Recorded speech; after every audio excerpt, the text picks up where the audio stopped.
Azərbaycanda tibb müəssisələrinin 43%-i xidmətə yararsızdır. Bunu İcbari Tibbi Sığorta Agentliyinin rəhbəri Zaur Əliyev deyib, yəni dövlətin nümayəndəsi. 43%, təxminən 50%, yarısı.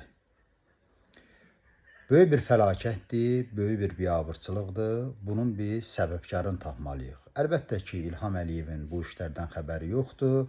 Vəziyyətin belə biabırçı hal almasına görə biz onu təqsirləndirə bilmərik. Gecə-gündüz o, dədəsi kimi xalqımızın fiziki, mənəvi sağlamlığı üçün əlindən gələni də eləyir, gəlməyəni də. Onda biz baxmalıyıq ki, bu səhiyyə sisteminə kim rəhbərlik eləyib? Uzun illər Yeni Azərbaycan Partiyasının qabaqda gedənlərindən sonra müxalifətçi olan Əli İnsanov. Amma Əli müəllimi indi yıxıb sürməyin yeri yoxdur. Çünki o elə İlham Əliyevin bayrağı altında qərarlaşıb. Axırıncı müsahibəsində də gördünüz.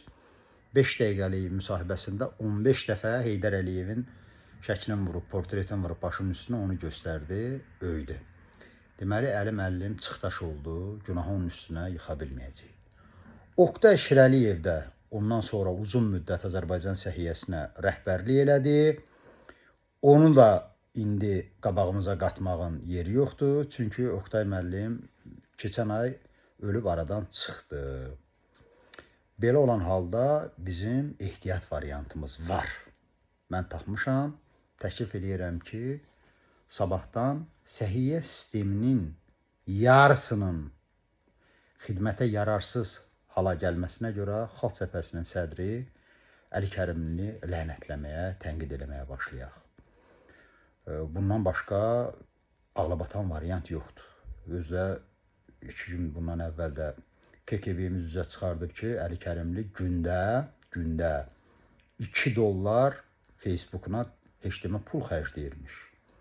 Deməli, səhiyyə sistemin o vəziyyətə qoyub, oradan pulları çırpışdırıb, öz Facebook səhifəsinə reklam yığırmış Əli Kərimli. Getdik, qılınclarınızı, qələmlərinizi itləyin. Sabahdan səhiyyəmizin bu bədnam vəziyyətinə görə Əli Kərimlidən cavab istəyək.